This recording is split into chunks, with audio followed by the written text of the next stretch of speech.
한번 봅시다. 플러스극과 연결된 금속판의 좁은 틈을 향해 기름방울을 뿌렸다. 그런데 봐봐. 금속판 사이로 들어간 기름방울은, 자, 여기 밑줄 좀 끕시다. 일정한 속력으로 연직 아래로 운동한다. 여기서 일정한 속력에 좀 밑줄을 그어주면 참 좋을 것 같아요.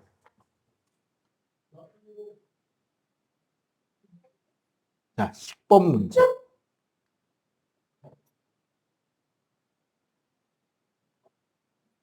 자, 이거는 전기가 아니라 역학의 개념이 융합된 문제예요. 일정한 속력이 나타내는 것은 무엇인가인 거야. 뭐일 것 같아? 의견을 한번 말해 봅시다. 일정한 속력은 왜 들어있을까?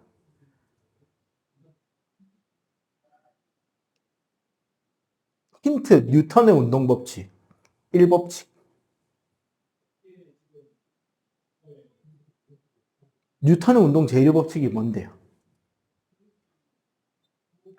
힘의 평형 상태에서 물체는 정지해 있거나 등속, 직선, 운동한다. 즉, 이 기름방울은 힘의 평형 상태에 놓여져 있다는 거야. 그럼 무슨 힘이 가해지는데? 일단 기름방울이 받는 힘을 생각해 보죠. 역학 문제랑 융합된 문제예요. 밑으로 뭐를 받고 있다? 중력을 받고 있죠. 그건 뭐야? mg지. 그런데 여기서 무언가 힘이 생겨서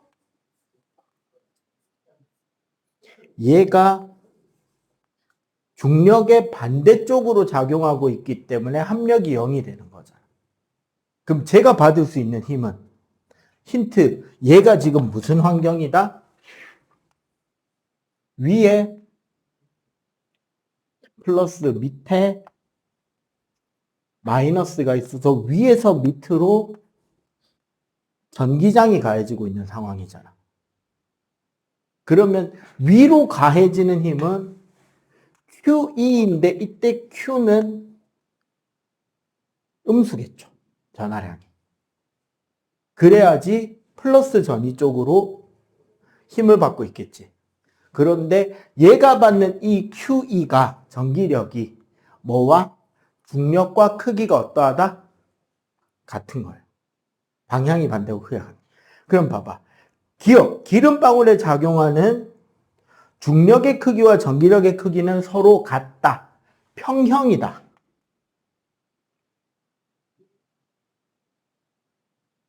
기억이 맞다는 소리죠. 오케이? 자, 니은. 그러니까 기름방울은 음전하다. 맞죠? 그지? 자, 금속방울 사이의 전위차를 2V로 바꾸면 연직 아래로 등가속도를 할까요? 연직 위로 등가속도를 할까요? 그치, 위로겠지. 위로겠죠. 거리는, 두 금속판의 거리는 그대로 두고 전기장의 세비를 2배로 올린다는 소리잖아. 그러면은 얘는 올라가는 힘이 더 세지겠죠. 그지? 그러면 당연히 위쪽으로 등가속도를 해야 돼요. 됐지? 10번. 그래서 정답은 3번이 되겠습니다. 11번 도전 문제. 자, 그림은 ABC가 X축상에 고정되어 있다. BC에 작용하는 전기력은 각각 0이다. B는 양전하고 C는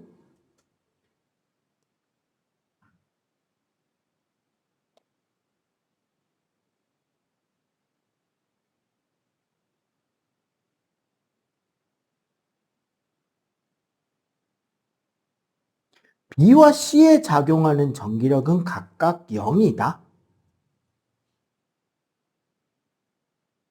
여기서 재밌는 거 알려드릴게요. 여기에 지금 전하가 3개가 있잖아. 전에 내가 이거 이야기해 준 적 있는데 어차피 봐봐. 요 2개 상호작용, 요 두 개 상호작용. 모양으로 표현해. 요 두 개 상호작용. 요 둘의 상호작용이잖아. 그렇게 해서 나오기 때문에 여기에 있는 6팀은 결국 작용, 반작용의 힘들을 다 합치는 효과가 나는 거죠. 그러면 이 6개 전체의 합은 얼마가 나오게 돼 있다? 6개 전체 합이 0이 나와야 돼. 그런데 지금 얘가 얼마다? 0이고 얘가 얼마다? 0이라고 했어요. 그러면 저절로 얘도 얼마가 돼야 돼? 얘네들 전화 아니에요. 근데 B의 전화이 플러스 4쿨롱이다. 이건 이상 일단 나와 있으니까 일단 봅시다. 그럼 여기서 A는 양전화라고 말할 수 있나? B, C가 각각 0이다. 그럼 A도 0이 돼야 되거든? 근데 얘가 플러스 4다?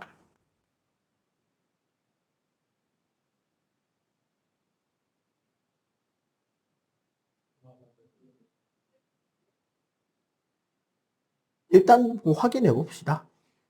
계산해 보면 되겠지. 그러면은 이렇게 봐야 되겠네. 이 둘 사이의 청력과 이 둘 사이에 그러면은 얘가 0이 되려면 얘랑 얘랑은 부호가 같아야 되죠. 일단. 요렇게 찾아보면 돼. 셋 다 합력이 0일 수도 있겠다. 자, 얘가 0이려면요. 양쪽으로부터 같이 인력을 받거나 같이 청력을 받아야 되죠. 맞지? 그러려면 얘 플러스 얘 플러스 얘 마이너스 얘 마이너스가 돼. 그런데 봐봐. 얘가 0, 얘도 0이잖아, 지금. 얘가 0이려면 얘랑 얘랑은 같은 부호계, 반대 부호계? 반대 부호가 나와야 돼, 무조건. 무조건 반대 부호가 나와야 돼. 그래야지 얘랑 받는 힘과 얘랑 받는 힘이 반대 방향으로 작용해야 얘도 0이 될 거 아니야. 맞죠? 그러면 얘는 무조건 마이너스 전화가 돼야 돼. 그럼 같은 원리로 얘도 무슨 전화가 돼야 된다? 마이너스가 돼야 돼. 그지? 그리고 그러면 기억은 틀리잖아요. 일단. 맞지? X가 2D인 점에서 전기력의 방향. 그러면 요 사이의 전기력의 방향, 전기장의 방향. 얘가 플러스고 얘가 마이너스면 이쪽이 압도적으로 셀 거 아니야, 당연히. 그러면은 플러스 X 방향이다, 맞죠? 자, 디귿. 전하량의 크기는 C가 A의 4배다. 요거 봐봐. 얘는 거리가 R이고 얘는 거리가 2R이잖아. 맞지?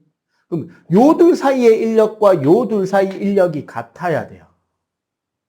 맞지? 그러면은 요 둘 사이의 인력은 K의 R 제곱에 4 곱하기 A죠. 얘가 플러스 4니까 요 둘은 K의 2R 완전 제곱에 X 곱하기 4 곱하기 C야. 맞지? 근데 이 둘의 힘이 어때야 된다?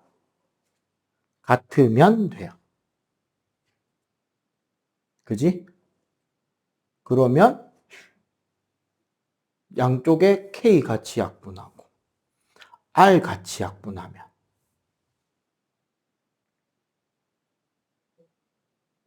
요거 4 나오잖아. 4 약분되면 4A는 C가 나오죠. C가 A의 4배다가 맞지. 그지? 그러면은 디귿이 맞다는 거죠. 알겠어요? 얘가 A면 얘가 4A. 그 다음에 여기에 대한 전하량으로 얘랑 비교했을 때 얘가 얼마일지 나올 수 있단 말이야. 몇 대 몇이 되는지. 그러면은 얘 세 개 다 전하량이 나오겠죠. 자, 그래서 11번 답은 4번 되겠습니다. 니은 디귿이에요. 12번. x축 위에 두 점 0, x 이꼴 0과 x 이꼴 4D에 고정된 점전화 A, B다. 음전화 C를 3.5에 두면 C는 x축을 따라 마이너스 x로 운동하다가 x 이꼴 D에서 운동이 바뀐다.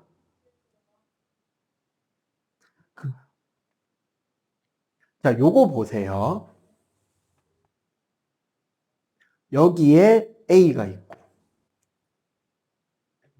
요 끝에 B가 있는데 요거 잘 봐.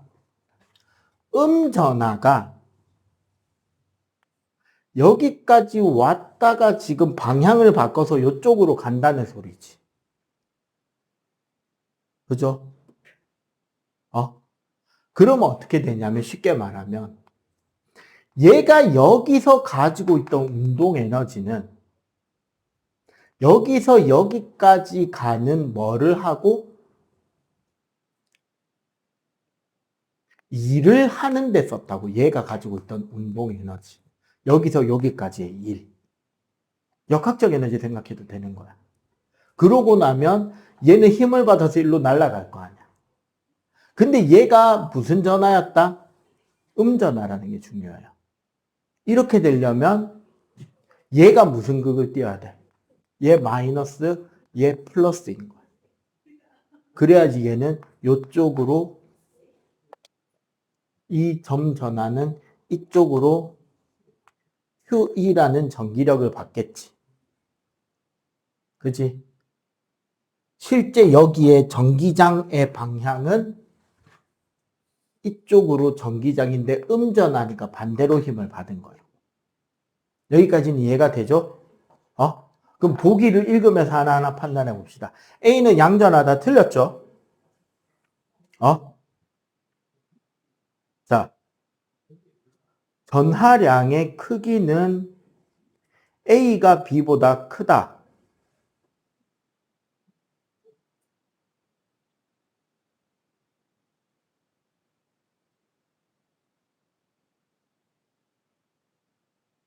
응? 아니네. 음전하를 가만히 놓으면이네.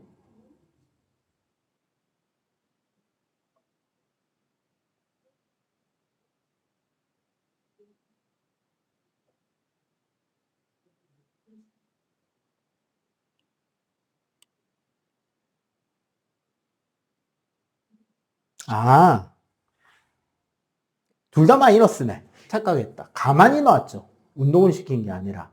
그럼 둘 다 마이너스야. 그러니까 여기서 여기 3.5D에서 청력을 받아서 일로 가요. 근데 그게 어디? D에서 완전히 다 써서 일로 튕기는 거야. 그럼 얘는 결국 뭐냐면 전위가 이렇게 생긴 거예요. 근데 그 전위가 여기는 얼마? D 지점이고 여기는 3.5D 지점이야.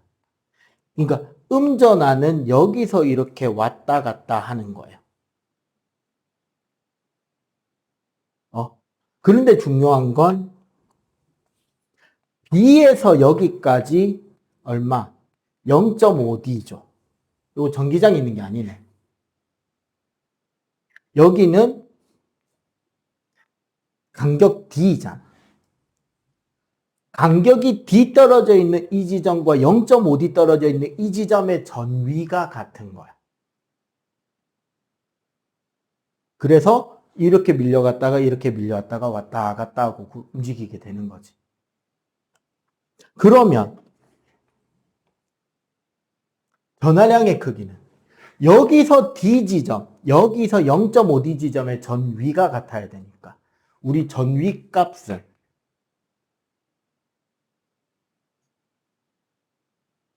전기장 곱하기 거리잖아요.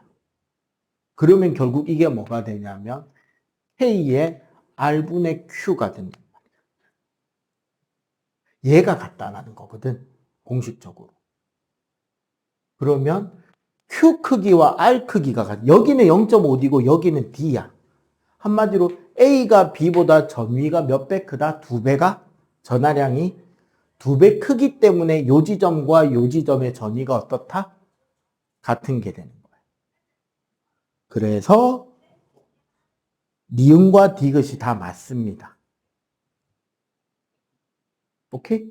근데 솔직하게 요 두 문제, 특히 12번 문제 같은 경우는 여러분들이 못 풀었다고 자괴감을 느끼시면 안 되는 게 진짜 고3 수능에 나오거나 사실상 이 문제는 물2에서 다뤄질 레벨의 문제인 거예요. 원에서는 이 정도까지 나오면 진짜 고3 수능에 만점 안 준다고 마지막 1등급, 2등급 모가지 자르는 문제가 있어요. 찍기라도 맞추면 1등급. 못 맞추면 2등급 되는 문제들. 그런 정도에서 다뤄져야 되는 문제인 거기 때문에 지금 당장 안 풀린다고 나 정말 돌대가리 같아요. 이러지 마고 그냥 열심히 공부하면 됩니다. 알겠지? 됐죠? 그럼 오늘 간단하게 시험 좀 치고 자, 쿨롱 법칙.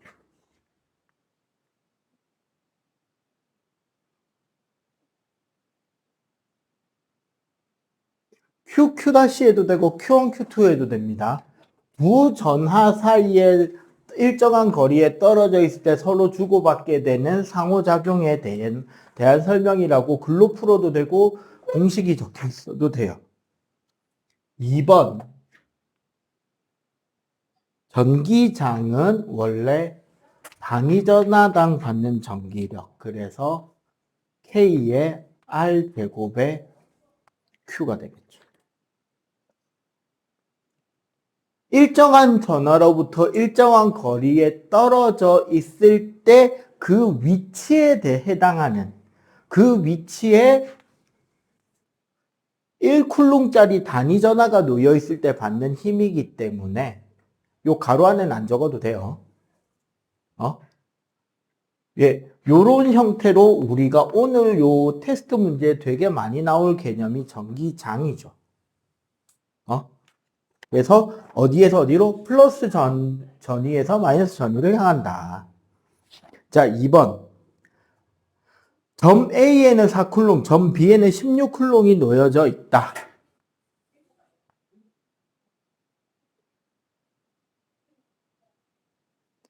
둘 다 플러스네요, 게다가. 이 사이에 전기장이 세기가 0이 되는 점을 구하라. 그럼 이렇게 보면 되지. 여기를 X라고 하면 여기는 뭐가 된다? 9-X가 되겠죠? 맞지? 그러면 봐봐.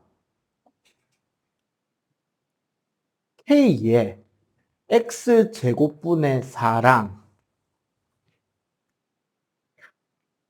K에 9-X제곱분의 16이 같아지는 곳을 찾는 거잖아. 맞지? 그럼 양변에 K 다 같이 날려주고 요거 귀찮으니까 미리 4로 약분해 놓고 넘어가고 넘어가면 4X제곱은 9-X제곱. 그러면 결국 얘를 2X의 완전 제곱으로 표현하면 요거 빼기는 0이죠. 그럼 어떻게 돼? X-9 아니 X 플러스 9 2X 플러스 9 맞죠? 그 다음에 아니지 잠시만 X 플러스 9네 이거 더하기 이거 빼기 이거니까 3X 마이너스 9가 0이 되니까 그지? 여기서 답이 나오겠네요. 3X는 9, X는 3. 그지? 네, 3입니다. 3번. AB를 접촉시켰다가 다시 10cm만큼 떨어뜨려 놓았을 때 B가 받는 전기력의 크기는? 지금 봐봐. 8 마이크로쿨룸과 4 마이크로쿨룸 둘 다 플러스잖아. 맞지? 그러면 지금 힘은 K에 0.1제곱에 8 곱하기 4인 상태잖아, 그냥. 그냥 비례한다로만 고민해보자고. 근데 얘네들을 접촉했다가 끊으면 어떻게 된다? 평균으로 가야 되니까 66이 돼요. K의 0.1제곱에 6제곱으로 바뀐다고. 그러면 48 얼마야, 이거는? 32. 얘는 66이 36. 얘가 F란 말이야, 지금. 그럼 얘는 8분의 9F. 32 대 36이잖아. 그러면은 8대 9일 거 아니야. 그러니까 얘가 F면 얘는 8분의 9F. 자, 4번.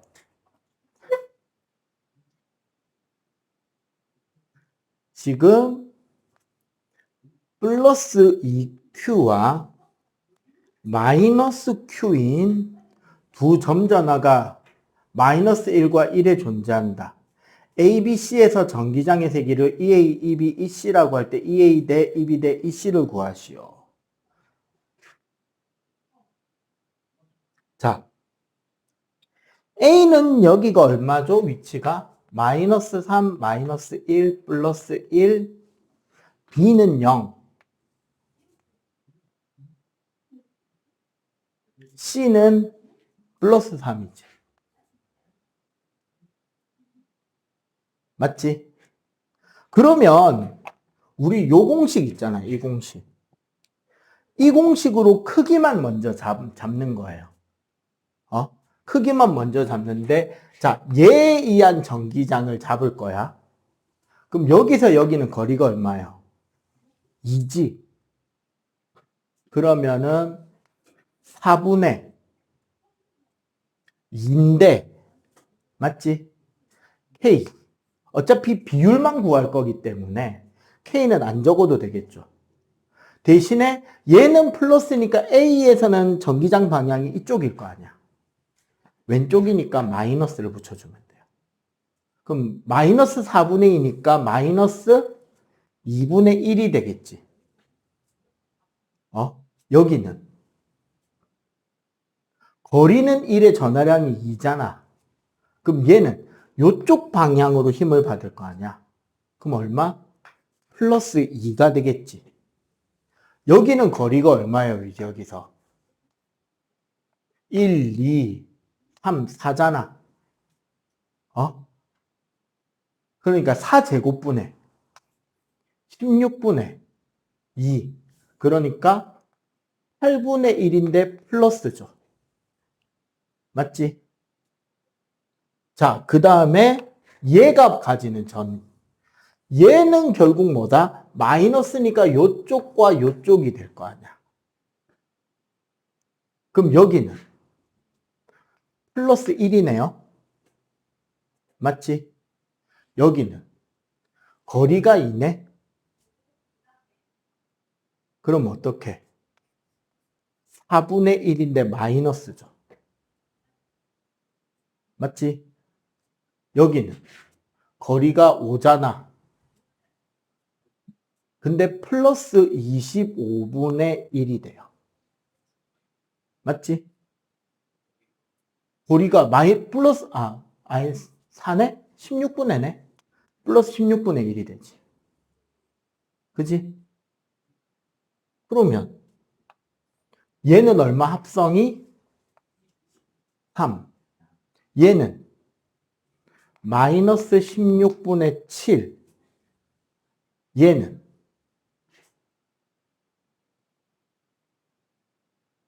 마이너스 8분의 1이 되지. 합성이. 얘는 플러스 3. 그럼 비율 물어봤으니까 다 16 곱하면 되겠네. 16 대 48대 16을 곱했잖아. 7대 48대 2. 세기만 물어본 거니까. 전기장의 세기에 비니까. 자, 그리고 X축상에서 전기장이 0인 곳은 X축상에서 전기장이 0이 되는 곳은 어떻게 구하면 돼요? 일단 이렇게 생각해봐. 얘가 크고 얘가 작잖아. 그럼 어디서 0이 나오겠냐? 요쪽에서 나오겠지. 맞지? 그러면 이 숫자들을 이대로 쓰면 머리 아프니까 숫자만 살짝 고쳐도 돼. 얘를 잠깐 0으로 둘까요? 얘는 마이너스 1이라고? 그럼 여기에 어떤 점이 있잖아. 그 0이 되는 점, x라고 칩시다. 그럼 여기는 거리가 r이면 여기서 여기는 거리가 얼마가 돼? r 플러스 2가 되겠죠. 맞지? 그러면은 계산이 어떻게 돼? r 플러스 2 제곱분의 2와 r 제곱분의 1의 크기가 같아지면 되죠. 그러면 2r 제곱은 r 플러스 2의 제곱. 이건 좀 풀어야 되겠는데?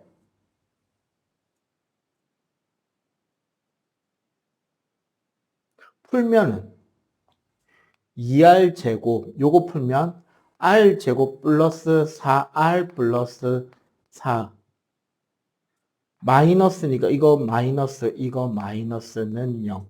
요거 해가지고 r 제곱 마이너스 4r 마이너스 4는 0. 요거 근을 구하면 되는데 식이 복잡하겠네요. 오케이? 그냥 요 정도까지만 할게요. 요거 어차피 답 나온 사람 있나? 그리고 이렇게 해서 만든 값에 1 더해야 돼요. 여기서부터 갔잖아. 플러스 1에서 갔잖아. 이거에 근에 1 더하는 거. 오케이? 미지수 나올 거예요. 이게 옛날 물투 문제집 하이탑에 있던 걸 가져와 놓으니까 답이 있다고요. 한번 볼까? 답은 뭐라고 돼 있었던가? 결국 x0는 3 플러스 2루트 1입니다. 뭐 같아요? 오케이? 근데 실제로 이제 문제 푸는 순서는 이렇게 된다는 거지. 순서는 이렇게 되는 거고, 이렇게 안 떨어지는 숫자는 준다, 안 준다, 실제로는? 안 줍니다. 과학 선생은 이런 무리수 같은 거 싫어해요. 나도 싫어하고. 근의 공식이 뭐야, 진짜. 그지? 자, 그러면 오늘 진도를 나가야 되겠죠? 자, 전류와 저항, 옴의 법칙인데,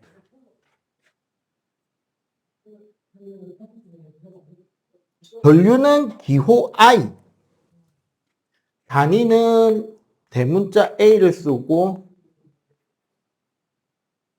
암페어라고 합니다. 우리가 이제 다다음 주쯤에 전류의 자기장 이야기할 때 앙페르 법칙을 배울 거예요. 도선에 전류가 흐를 때 생기는 자기장. 그 앙페르의 영어식 발음이 암페어입니다. 전류의 정의는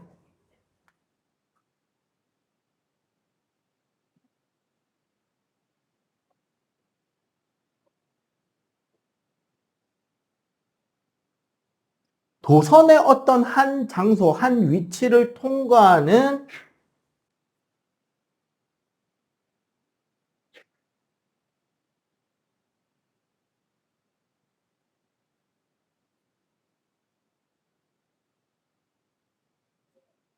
단위 시간당 전하의 양이에요.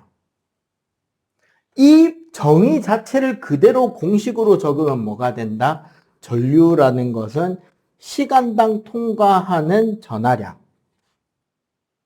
즉, 시간당 통과하는 전자의 개수의 형태로 표현이 가능하다는 거지.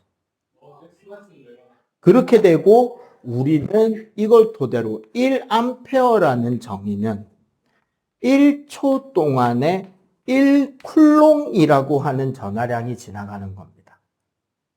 전자 개수로 설명하자면 1초에 6.25 곱하기 10의 18승 개의 전자가 통과할 때를 우리는 1A라고 정해요. 무슨 소리냐? 도선에 보면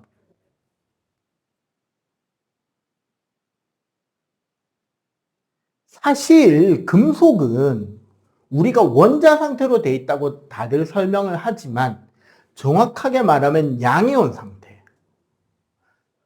최외곽 전자들을 내다 버린 플러스 양이온인 상태로 존재하는데 얘네들이 이렇게 일정 간격으로 떠져 있으면 원래 청력을 받아서 터져야 되잖아. 터지지 않도록 해주는 게 이 양이온들이 방출한 전자들이 보선 전체에 분포되어 있을 거 아니야. 얘네들이 멈춰 있는 게 아니라 이 양이온들 사이를 막 빠르게 움직여 다니면서 접착제 역할을 해주는 거예요. 빠른 동적인 움직임. 그래서 이 금속은 휘어져도 붙어 있죠. 두들겨서 얇게 펼 수 있지. 잡아당겨서 쭉 느릴 수도 있어요. 어느 정도까지는. 그리고 이 전자들 때문에 전기도 잘 통해, 열도 잘 통해, 광택도나 등등등 여러 가지 금속으로서 성질을 가지게 된단 말이에요. 그럼 평소에는 이 전자들의 움직임이 100% 랜덤이란 말이에요. 자유전자잖아요. 말 그대로. 원자 영매에 있는 게 아니라. 그런데 그래서 요 어떤 도선의 한 단면을 생각하면 평소에는 왼쪽에서 오른쪽, 오른쪽에서 왼쪽으로 가는 전자의 개수가 똑같겠지. 평소에는. 얘네들을 한쪽으로 흐를 수 있도록 해주는 장치가 전위예요. 전위차. 볼테이지란 말이야. 이렇게 전지를 연결하면 긴 게 플러스 극이잖아. 그럼 쉽게 말하면 이쪽이 플러스 단자가 되고 여기가 마이너스 단자가 되면 이 도선의 내부에 여기서 이쪽 방향으로 전기장이 생기게 되고 전기장의 영향으로 자유전자들은 어느 쪽으로 힘을 받는다? 플러스 극 쪽으로 힘을 받겠지.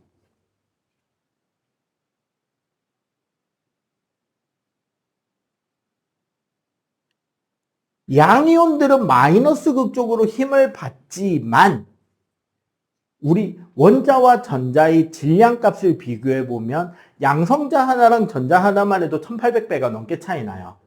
크기 차이도 물론 압도적으로 크고. 근데 얘는 금속 원자잖아. 그럼 졸라 차이 날 거 아니야. 그러니까 누구만 움직인다? 자유전자들만 움직이게 돼요. 그래서 전자는 어디서 어디로? 마이너스에서 플러스 쪽으로 달려. 하지만 우리는 이때 전류는 어디서 어디로 흐른다고 이야기를 한다? 하지만 이때 전류는 플러스에서 마이너스 쪽으로 흐른다라고 합니다. 왜? 지난 시간에도 살짝 이야기한 것 같은데 전류, 전자, 전기라는 단어는 그리스, 이집트 시대 때부터 내려온 단어라고. 근데 그때부터 지금까지 쉽게, 지금 현 시점에서도 우리가 쉽게 이해하지 못하는 것은 마이너스의 에너지, 마이너스의 성질을 가진 무언가가 포지티브한 긍정적인 일을 할 수 있다라고 생각을 하기 힘들단 말이야. 마이너스 값 자체에 대한 인식도 일상 용어에서 말하면 되게 혼동이 돼요. 대표적으로 이런 거야. 너 내일부터 하루 용돈 마이너스 1,000원이면 어떻게 해야 돼? 네. 하루 용돈이 마이너스 1,000원이면 학교 가기 전에 주머니에서 1,000원짜리를 꺼내서 어머니 손에 쥐어드리고 어머님 용돈 감사합니다 하고 학교를 가야 돼요. 맞지? 그런데 마이너스가 움직이면서 여러 가지 전기와 관련된 현상들을 일으킨다? 쉽게 받아들일 수 있을까?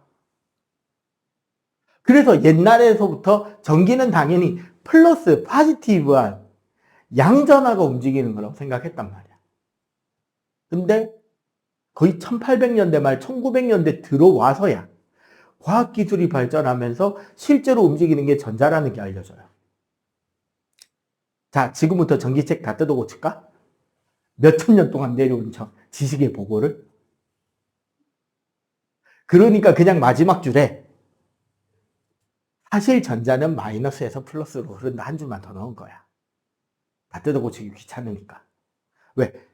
굳이 전자 방향 이야기 안 했어도 이때까지 모든 법칙은 잘 설명이 됐거든. 그지? 그래서 이렇게 놔둔 겁니다. 이렇게 전자가 지나가는 것을 우리는 전류라고 하고, 참고로 그러면 전하 혹은 전하량이라고 하는 것은 기호가 Q, 단위는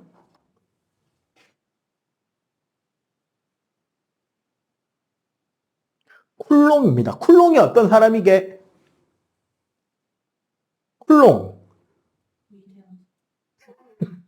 야, 씨. 전기력을 무슨 법칙이라고 불렀어요? 쿨롱 법칙. 전기력 공식 정리한 사람. 전기단원에서 중요한 사람이긴 합니다. 전하량은 그러면 뭐가 된다? 소선을 통과한 총 전하의 양이 되겠죠. 그러면 공식적으로 얘는 뭐가 된다? Q는 I 곱하기 T.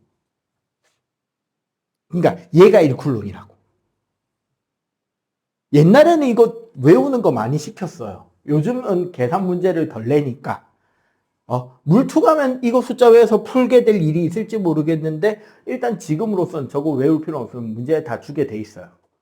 옛날에는 굳이 이거 외우게 하려면 어떻게 했느냐?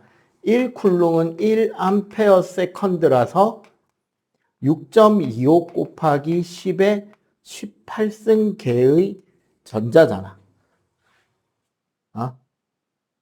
요새는 안 외워도 되는데 그냥 재미로 하나 들어두세요. 일성이 씨바라 새끼는 6.25 일으킨 18개새끼 예민아입니다.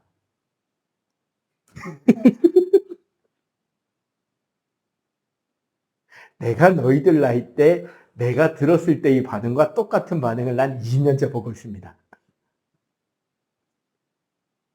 내가 중학교 때 이렇게 배웠어요. 내가 이걸로 먹고 살게 될 줄은 몰랐지. 어떻게 만드셨는지 정말 찰떡으로 떨어지죠. 그러니까 총 전하가 얼마나 흐르냐인데 여기서 중요한 건 뭐냐면 우리 전하량 보존 법칙이라는 게 있어요. 간단하게 말하면 전하는 유지된다잖아. 우리가 전기가 하는 일들을 생각해 보세요. 전구를 지나면 빛을 내죠. LED가 됐든 백열전구가 됐든 형광등이 됐든 그지? 저항을 지나면 열을 내게 되고요. 코일을 지나면 자기장을 만들어요. 전자석 같은 경우. 하지만 그 모든 전기의 작용에서 전하는 소비되지 않습니다. 즉 전자를 쓰는 게 아니야. 전자가 없어지는 건 아니에요. 뭐가 소비된다? 전하가 운반한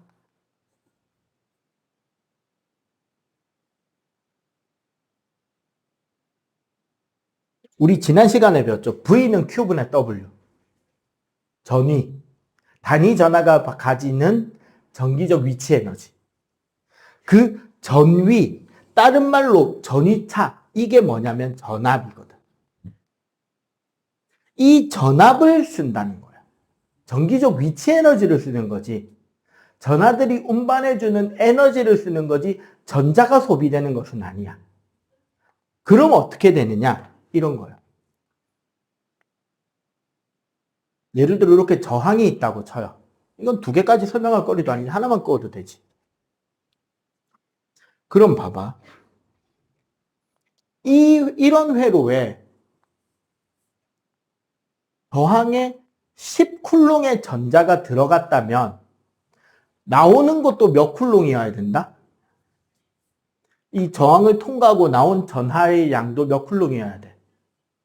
네, 그대로 개수가 유지돼야 돼. 또 저항을 지나도 몇 쿨롱이 돼야 돼? 10쿨롱. 이 전자가 소비되는 건 아니란 말이야. 근데 이 전자들 자체가 지금 도선에 보면 사실 꽉 채워진 상태거든요. 폐회로라는 건 이 상태에서 이 전압, 기전력에 의해서 한쪽으로 쭉 밀려가는 거란 말이야. 쭉 밀려가는 형태로 가기 때문에 여기에 들어가는 시간, 여기를 지나는 시간, 여기를 지나는 시간 동안 어떻다? 똑같다는 거지. 그러면 얘가 지금 몇 암페어다? I는 T분의 Q라고 그랬잖아. T분의 Q. 2암페어죠. 여기도 그러면 여기 전류를 지난 이 저항을 흐르는 전류도 2암페어. 여기도 2암페어가 되겠죠. 즉 직렬 연결에선 이렇게 연결되는 걸 우리가 직렬이라고 하잖아. 직렬 연결에서 전체 전류는 각 부분의 전류들과 어떻다? 같다 해요. 오케이? 하지만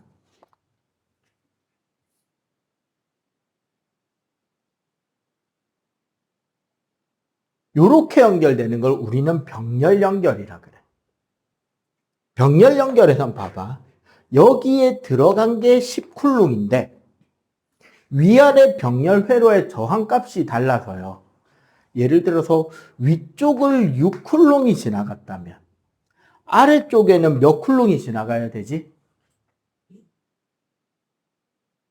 네, 여기는 4쿨롱이 지나가게 돼. 그럼 여기서 몇 쿨롱이 나온다? 10쿨롱이 나오겠죠.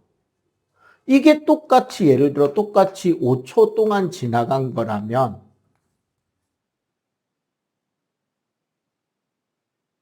여기 몇 암페어? 똑같이 여기는 2암페어죠. 여기는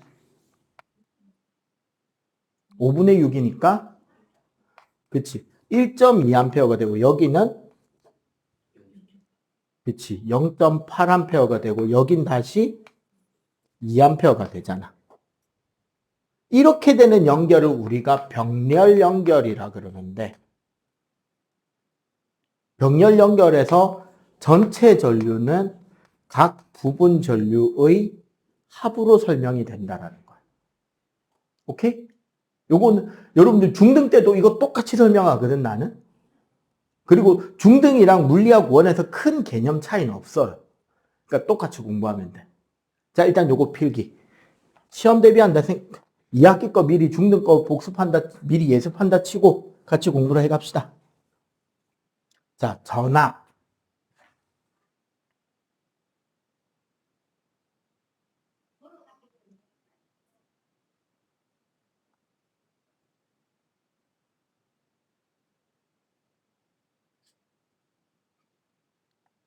자, 전압이라는 개념을 같이 표현하는 두 단어가 더 있어요. 나중에 여러분들이 공부를 계속하다 보면 물리학 2를 하는 사람이 있을 수도 있을 거 아니야. 과거 쪽을 간다. 과거 영재고 라인을 타면 무조건 필수고. 그게 아니라 일반계를 가더라도 이공계 가는데 나는 화학보다 물리가 나아요 하는 애들은 물투를 듣게 될 건데, 그때가 되면 디테일한 설명이나 그 풀이에서 차이가 생기게 되긴 합니다만, 그건 이제 가장 큰 차이가 생기는 게 건전지 안에도 사실은 저항이 있거든요. 도선에도 저항이 있을 거고, 그것 때문에 나오는 현상인 건데, 기본적으로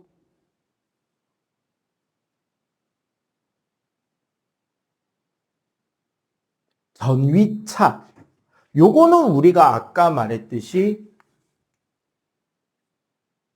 단위 전하가 운반하는 에너지의 양, 전기적 에너지의 양을 전위차라 그러지. 쉽게 말하면 전자들이 우리 전지를 지나잖아요. 전원장치를. 그러면 전원장치 볼테이지만큼, 볼트만큼 그 각 전하가 가지는 위치 에너지가 올라간다고 생각하면 돼. 그러고 저항에서는 그 전하가 가지는 에너지를 소비하잖아. 그러면은 저항을 지날 때는 전위가 내려오겠죠. 전원장치에서 올라가고 저항에서 내려올 거 아니야. 그 개념으로 이해하는 개념이 전위의 차. 전기적 위치 에너지 차이. 뭐가? 단위 양전하가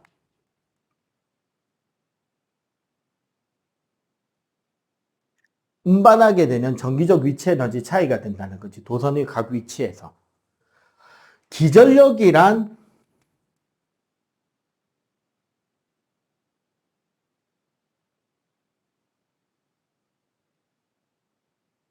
전하를 한쪽으로 흐르게 하는 능력. 아까 우리 도선 모형 설명할 때 전자들이 한쪽으로 쭉 이동해 갔잖아.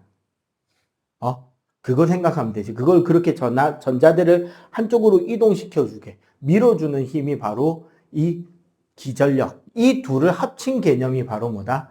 전압이 됩니다. 그러다 보면 우리가 이거는 순수하게 중등에서만 하는 이야기가 돼요. 보통 우리 전지 하나를 1.5V라고 이야기를 하잖아. 그러면은 어떻게 되느냐? 이 전지를 마치 백화점의 에스컬레이터처럼 생각하면 좋아요.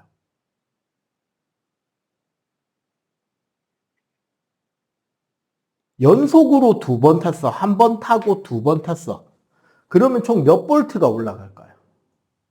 하나당 1.5V씩 올라가니까 이거는 내가 여기서 여기까지 갈 때 건전지를 몇 개 올라타는 거야? 2개 올라타는 거지. 그럼 얘는 1볼트. 그러면 건전지가 만약에 3개가 직렬이면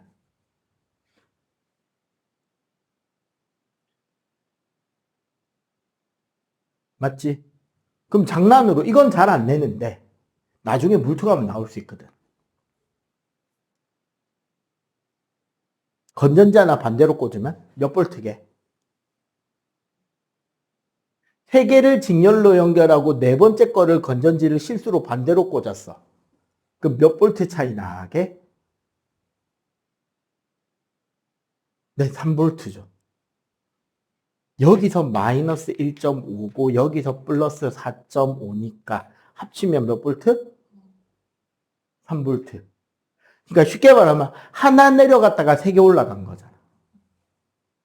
그럼 몇 개 올라간 거랑 같다? 2개 올라간 거랑 같은 거지. 요게 전부 다 뭐다? 직렬이죠. 그래서 직렬 연결하면 어떻게 된다? 개수가 늘어감에 따라 개수가 늘어감에 따라 전압은 증가하고요. 대신에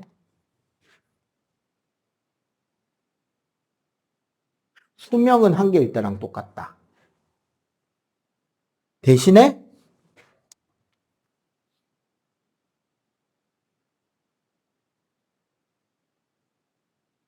병렬로 이렇게 연결하면 2개만 연결했다고 쳐보자고. 이것 타고 가든 여기서 여기 갈 때 건전지 2개 다 타는 방법이 있어요, 없어요? 없지. 그러면 여기랑 여기 차이는 건전지 몇 개 차이야? 한 개 차이니까 1.5V가 되겠지. 그럼 여기에는 아무리 내가 병렬로 건전지를 똑같이 한 개씩 더 연결해도 전압의 차이가 생긴다, 안 생긴다? 안 생기죠. 이렇게 연결되는 거를 우리는 병렬이라 그래. 그럼 병렬의 경우는 어떻게 된다? 개수가 늘어가도 전압은 차이가 없겠지. 맞지? 대신에 병렬은 왜 한다? 전지의 수명이 늘어요.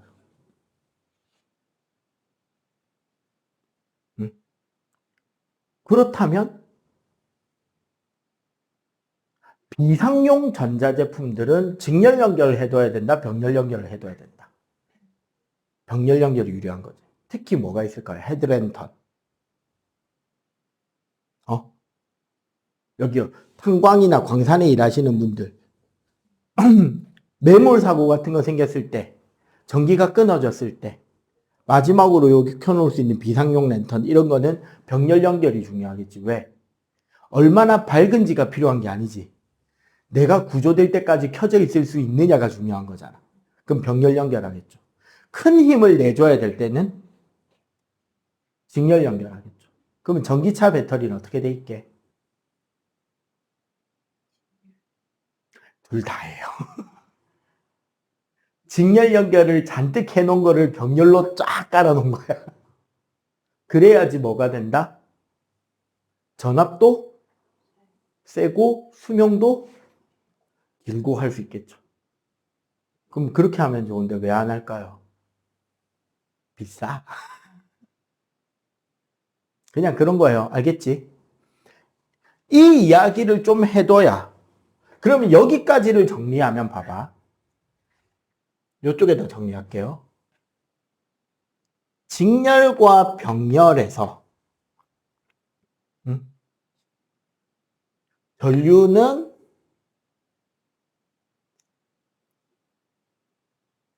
일정했죠. 대신에 병렬에서는 합했잖아. 맞지? 전압은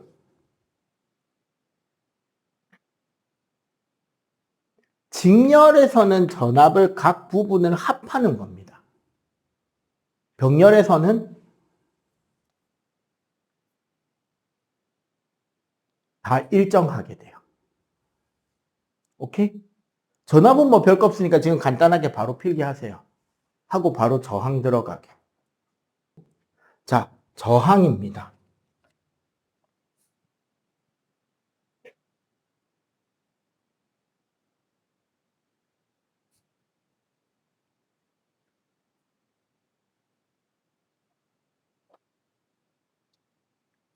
아까 전압에서 내가 깜빡하고 설명하는데 전압은 기호도 V, 단위도 V죠.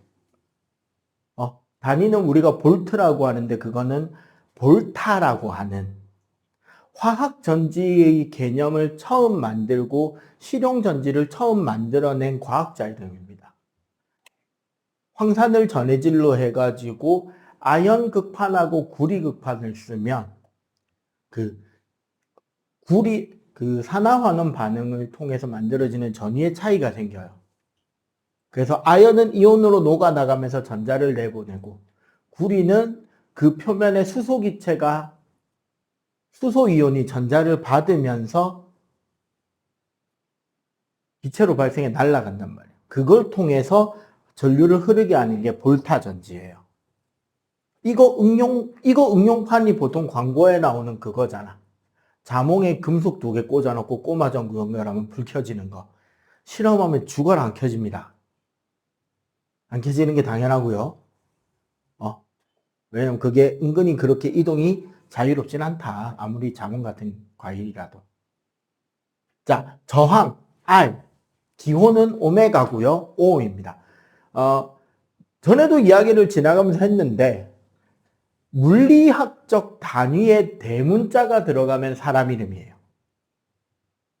얘 대문자입니다. 그리스어 알파벳 오메가의 대문자가 얘예요. 참고로 소문자는 W 비슷하게 그립니다. 동글동글하게. 그게 이제 소문자 오메가고 얘는 대문자 오메가예요. 이 법칙을 발견하고 정리한 학자 이름이 옴이니까 그거랑 비슷한 발음이 나는 알파벳 찾다가 그냥 그리스어 알파벳 오메가 넣자 해서 오메가 이렇게 된 겁니다. 저항은 기본적으로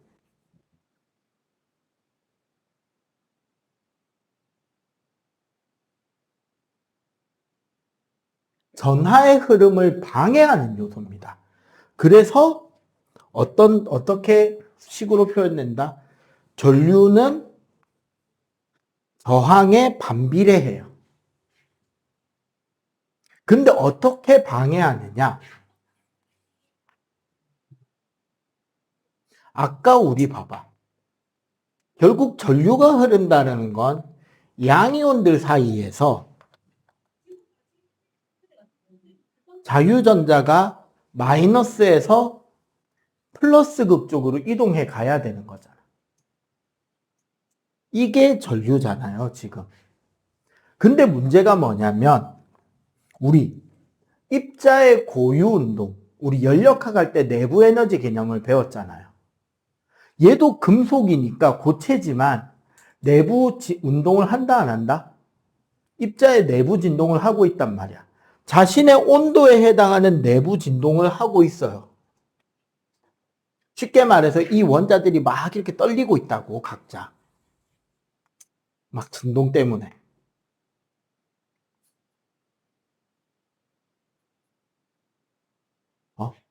막 이렇게 진동 때문에 떨리기 때문에 실제로 전자 이동이 이렇게 잘 일어나는 게 아니라 어떻게? 충돌로 인해서 그 흐름에 방해를 받게 된다는 거예요. 전자들과 이온들의 충돌에 의해서. 그렇기 때문에 여기서 이 저항의 크기는 면적에 반비례하고 길이에 비례하게 됩니다. 얘가 면적 S, 여기가 길이. 물론 이거를 등식으로 표현하기 위해서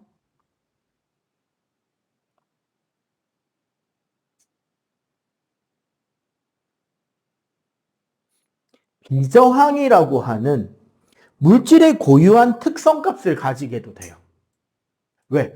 물질이 저항이 얼마나 크냐 작냐는 똑같은 굵기, 똑같은 길이로 만들었다고 친다면 안에 들어가는 양이온들의 배치 밀도, 빈 사이의 빈 공간이 어느 정도냐, 결정 구조에 의해서 만들어지겠지. 그 다음에 그 안에 자유전자가 얼마나 잘 생기느냐, 이건 물질이 가지는 고유한 특성값이란 말이에요.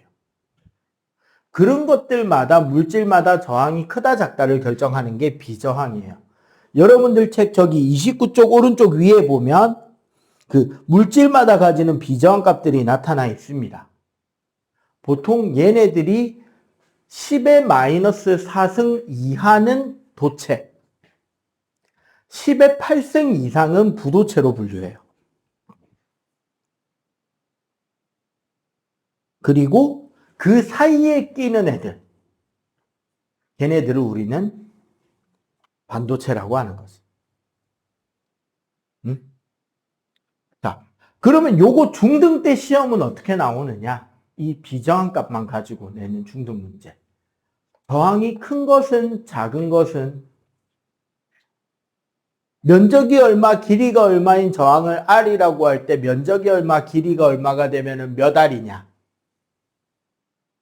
그러면 쉽게 말해서 저항을 크게 만들려면 가늘고 길게 만들면 저항이 제일 크겠지. 저항이 작으려면 통이 굵고 짧아지면 돼요. 왜? 통이 굵으면 동시에 많은 전자가 더 통과가 될 거 아니야. 그러면 저항이 줄어드는 효과가.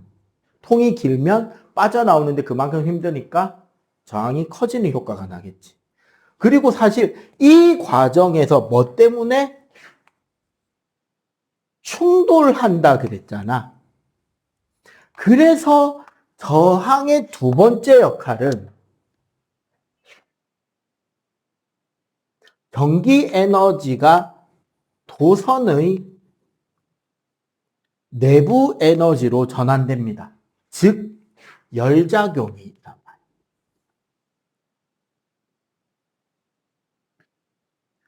자유전자들이 지나가다가 여기 양이온들, 원자들과 충돌하면 원자의 진동이 더 활발해질 거 아니야. 맞지? 진동이 활발해지는 거는 각 전자의 입자 운동 평균 에너지가 증가, 즉 내부 에너지를 증가시킨다고. 즉 온도가 올라갑니다. 즉 열을 내게 되죠. 이거를 다른 말로 말하면 저항의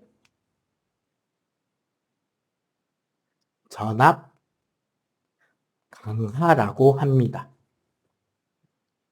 즉 건전지 전지 전원장치는 전압을 뭐 하는 요소다? 올리는 요소고, 저항은 전압을 어떻게 하는 요소다?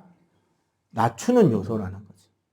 이걸 바탕으로 정리한 법칙 이름은 몰라도 돼요. 원래 물리학에서는 키르호프 제2법칙이라고 합니다. 1법칙은 아까 우리가 병렬에서 썼어요. 전하량 보존. 어떤 도선의 한 지점에 들어가는 총 전하량과 나오는 총 전하의 양은 같다란 말이야. 그게 1법칙, 키르호프 1법칙. 2법칙은 어떤 회로를 이렇게 한 바퀴 순서대로 돌아가게 될 때 증가하는 총 전이랑 떨어지는 전이, 즉 증가 전압과 감소 전압엔 어때야 된다? 같다라는 개념이란 말이에요. 이게 키르호프 2법칙인데 이걸 통해서 뭐를 설명할 수 있냐면 ohm의 법칙이 증명이 돼요. 원래는 ohm의 법칙을 바탕으로 정리를 해낸 건데 복잡한 회로용어로. 그냥 간단하게 보자면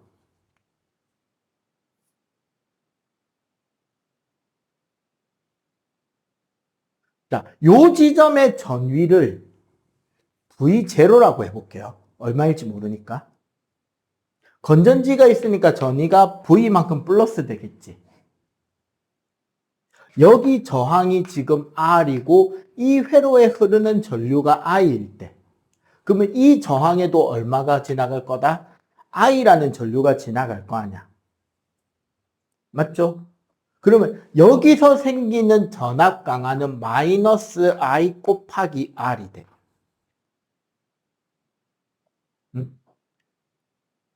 그러면 얘를 요렇게 한 바퀴 돈다고 친다면 전위식이 어떻게 표현이 되겠어요? V0 플러스 V 마이너스 IR이 돌아왔더니 얼마다? V0다가 돼. 맞지? 그럼 V0 양쪽에 날려버리고 넘기면 V는 IR. 그래서 I는 R분의 V. R은 I분의 V라고 하는 이 세 가지를 뭐라 그런다?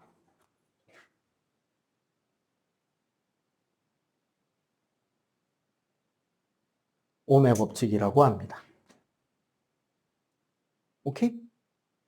자, 그렇기 때문에 ohm의 법칙을 이용하면 저항의 연결식을 유도해낼 수 있어요. 이 방법으로.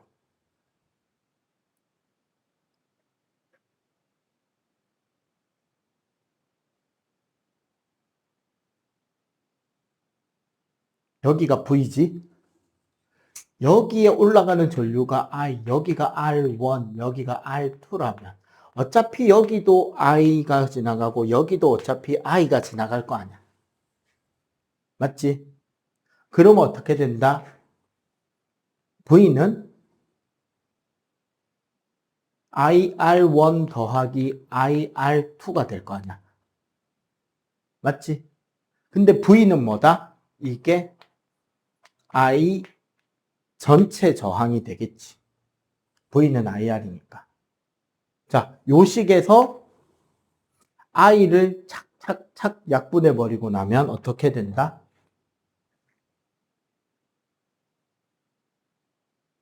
전체 저항은 R1 플러스 R2다. 맞죠? 왜 이렇게 된다? 생각해 보면 저항의 직렬 연결 자체가 길이가 증가하는 효과잖아. 그림으로 그려서 본다면. 그러면 총합은 어떻게 된다? 저항을 직렬로 연결하면 증가하게 되겠지. 이해가 되죠? 그래서 저항은 직렬에선 R은 R1 플러스 R2가 되고요. 병렬에선 그럼 어떻게 되느냐?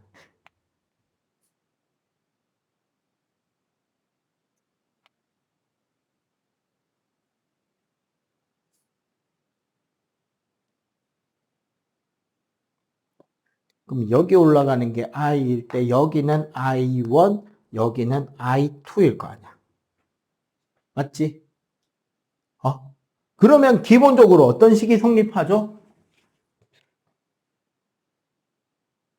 I는 I1 플러스 I2인데, 봐봐. 여기가 지금 플러스 V 영역이잖아. 여기는 0인 영역이죠. 맞지? 왜? 건전지랑 저항에서만 전압이 오르락 내리락 한단 말이야. 그러면 여기 전압 차이, 여기 전압 차이, 여기 전압 차이 같다 다르다? 다 같을 수밖에 없죠. 그래서 뭐라 그랬어? 병렬은 전압이 일정하다 그랬잖아. 그럼 어떻게 된다? 여기도 V, 여기도 V란 말이야. 그럼 어떻게 된다? V는 I1, R1, V는 I2, R2니까 요 식에서 뭐가 나온다? I1은 R1분의 V, I2는 R2분의 V가 되잖아. 요 둘을 여기에 대입하는 거예요. 이해가 돼? 그럼 어떻게 된다? R1분의 V 더하기 R2분의 V는 I는 뭐예요? R분의 V잖아. R 전체분의 V니까 얘네들 다 약분해버리면 1, 1, 1이 되지. 맞죠? 그래서 여기가 조심해. 전체 저항의 역수는 각 저항 역수의 합과 같은 거야. 이해가 되죠? 이해되지? 그래서 병렬 저항은 그림으로 그려보면 어떻게 돼요? 요렇게 연결했잖아. 결국 뭐가 증가한 거다? 면적이 증가하는 효과잖아. 그럼 저항은 커져요, 작아져요? 작아지는 거지. 알겠어요? 일단 여기까지 필기. 요건 좀 밑에 건 지워야 돼가지고 요 밑에 더 적을 게 있어가지고. 자, 빨리 필기.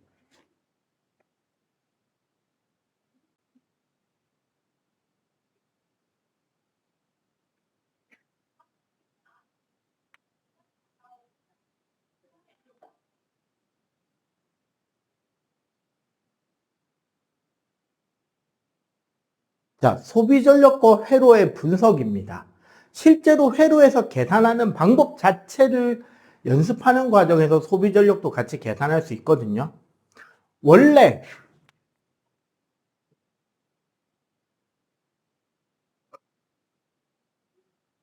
전기와 관련된 에너지, 사실은 도선을 통해서 운반한 총 전기 에너지이기도 하고, 결국은 그 전기가 가지고 있던 총 역학적 에너지이기도 하죠. 총 위치 에너지. 그런데 뭐다? 이 W는 QV죠. 혹은 우리가 QED, 결국 QV잖아. 맞지? 그런데 우리 아까 뭐가 있었다? 전하의 양 Q는, 그러니까 전압이란 단위 전하가 운반하는 전기 에너지의 양이잖아. 그지? 그러면 총 에너지량은 전하량 곱하기 전압인데, 우리 아까 전하량 보존 법칙에서 전하량은 전류 곱하기 시간이었죠. 그래서 V 곱하기 I 곱하기 T가 돼요. Q는 IT니까. 즉 이게 무슨 소리냐면 1Joule이라는 전기 에너지는 1V 1A 1S라는 거지. 1V의 전압으로 1A의 전류가 1초 동안 흐르면 그때 전달할 수 있는 총 에너지량이 1Joule이다라고 정의를 한 거야.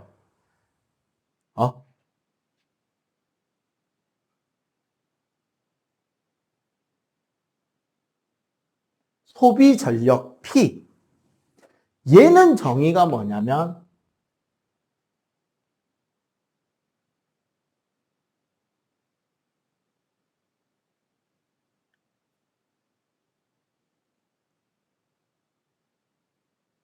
단위 시간당 소비하게 되는 전기 에너지의 양이에요.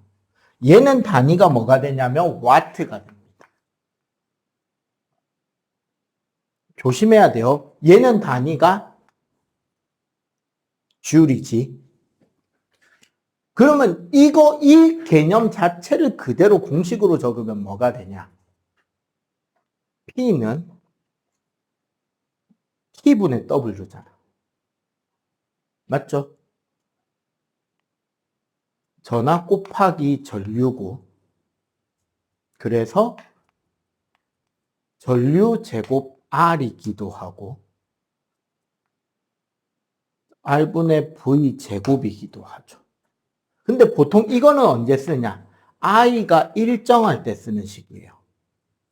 얘는 V가 일정할 때. 쉽게 말하면 얘는 직렬, 얘는 병렬식인 거예요. 이렇게 정리해 보면 전력은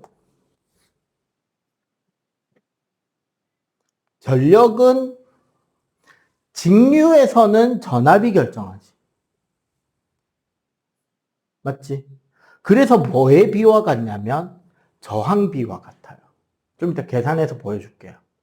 병렬에서는 전류가 결정해서 뭐와 같다? 저항의 역수와 같게 나오는 거야. 간단하게 요 부분만 빨리 필기를 하고 요거는 좀 이따가 아까 그 앞에 표 밑에다가 한 줄 더 넣으면 되는 거니까 요것만 빨리 필기해 봐봐. 직렬, 병렬, 혼합 회로까지 3개를 만들었거든. 전력 계산까지 빠르게 한번 보여줄게요. 자, 직렬은 숫자 저항값에 상관없이 내가 전압을 맞추면 되거든. 자, 아무거나 한 자리 숫자, 자연수. 3, 6. R1이 30, R2가 60. R1이 30, R2가 60.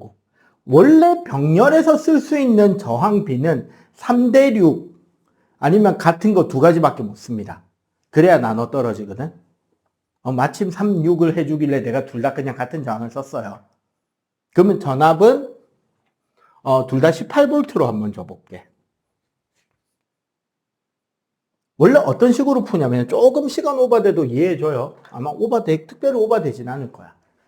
각 저항마다 V1, I1, R1, V2, I2, R2라고 이렇게 딱 묶어주는 거야.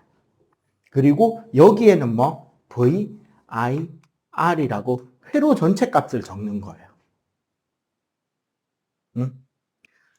직렬 연결이잖아요. 직렬 연결은 여기가 스타트입니다. 3옴, 6옴이잖아. 그럼 총 저항이 몇 옴이 되죠? 9옴이 될 거 아니야. 맞지? 그러면 I는 R분의 V예요.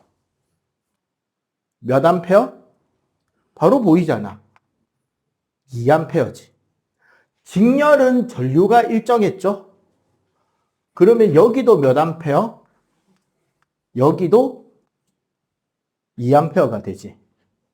자, V는 IR 23은 6, 26.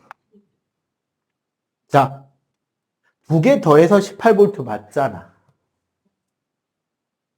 이렇게까지 계산했는데 어디 한 군데라도 삑사리가 나면 오매 법칙이 틀린 거기 때문에 너희들이 틀린 겁니다.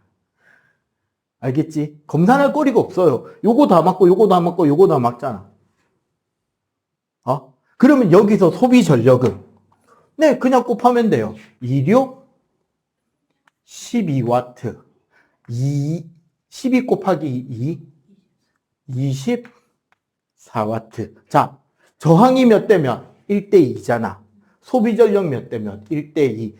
직렬일 때 소비 전력은 저항에 비례하잖아. 맞지? 병렬은 똑같이 VIR 적어놓고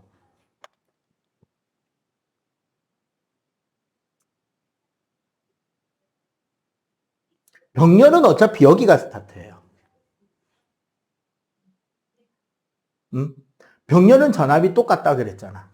그럼 여기도 18V, 여기도 18V야. 그러면 여기는 몇 암페어? 3분의 18이니까 6암페어죠. 맞지? 여기는 6분의 18이니까 3암페어지. 그럼 여기 몇 암페어? 9암페어. R은 9분의 18이니까 2옴인데 봐봐. 3분의 1 더하기 6분의 1은 6분의 3, 2분의 1이 R분의 1이잖아. 그럼 R은 2 맞죠? 오케이? 자, 이렇게 됐을 때 계산은 맞는 거 확인했으니까. 자, 얘는 소비 전력 얼마? 108이네. 6 곱하기 18이니까 108이잖아. 여기는 54와트라고. 저항이 1대 2죠. 맞지? 소비 전력은 2대 1이란 말이야. 병렬에서는 전력과 저항은 반비례 관계잖아.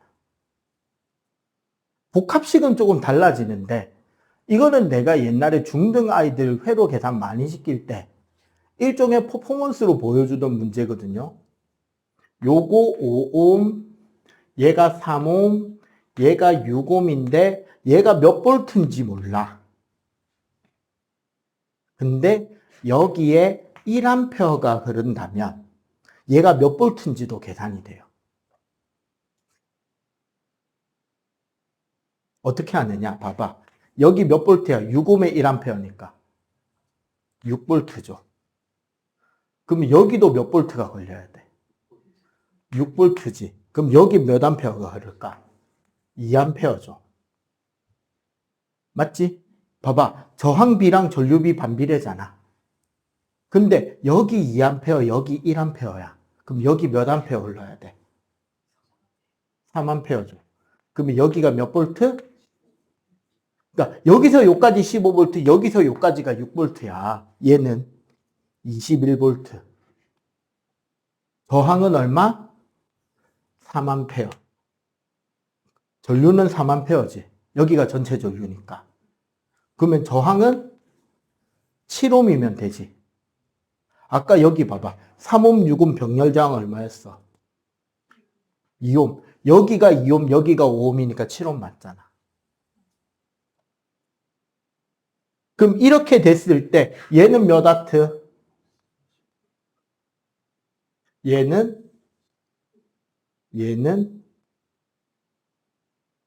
와트 수까지 바로 계산되잖아. 이렇게 계산해 놓으면. 와트 수가 크다는 건 초당 소비하는 전기 에너지가 크다는 거잖아. 그러면 전구로 말하면 어떻게 된다? 같은 계열의 전구라면 와트 수가 클수록 밝은 거죠. 같은 저항이라면 와트 수가 큰 저항에서 더 많은 열이 나는.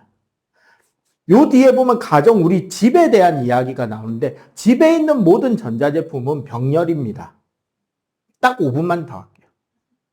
집에 있는 전자제품은 병렬이에요. 왜 병렬이냐면 그래야 모든 전자제품에 똑같은 필요한 전압을 걸어줄 수 있겠지. 그리고 한 개 콘서트를 뽑아도 전기가 안 끊어질 거 아니야. 병렬이어야지. 직렬이면 하나 뽑아버리면 다 꺼진다고.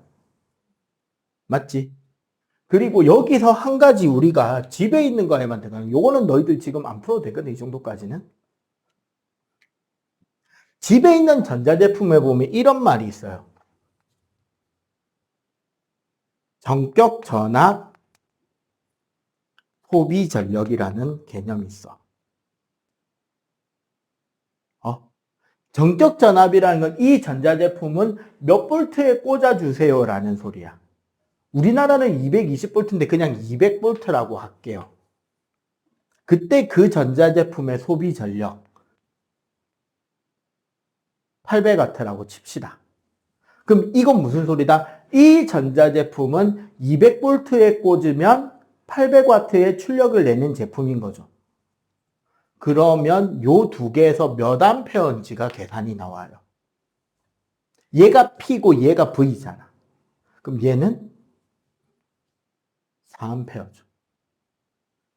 P는 VI니까. 그리고 이거 연습용이에요. 이거는 딱.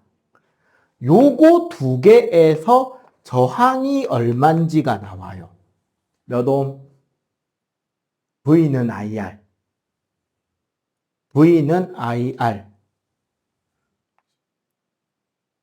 50옴이 되지. 이 전자제품을 실수로 100볼트에다가 꽂았어요. 몇 암페어? 100볼트 50분의 100인데 2암페어죠. 그러면 출력이 200W밖에 안 나와. 그러면 전자제품이 제대로 작동이 될까요? 출력이 4분의 1로 줄었는데? 안 되겠지. 그럼 반대로 100V 제품을 200V에다 꽂으면 출력이 4배나 되니까 졸라 좋아질 것 같지만 실제로 그 제품에 발생하는 열도 몇 배나 난다? 4배 나니까 불나버린다고요.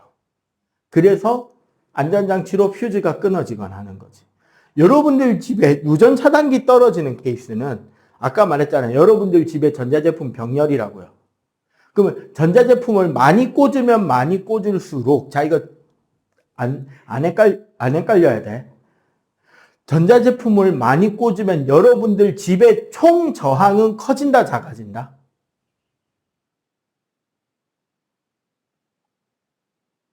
병렬인데 작아지죠. 맞잖아. 저항이 작아지기 때문에 여러분들 집에 들어오는 전기의 양은 늘어요. 그러면 그게 제일 많이 들어오는 곳이 뭐냐면 두꺼비 집이란 말이에요. 누전 차단기.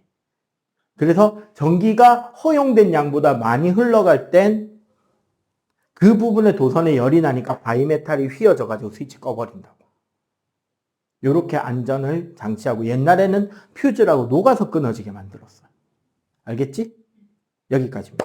수고했습니다, 오늘. 요거 계산 별로 안 어렵다, 그지? 연습 좀 하시면 됩니다, 영상 보면서.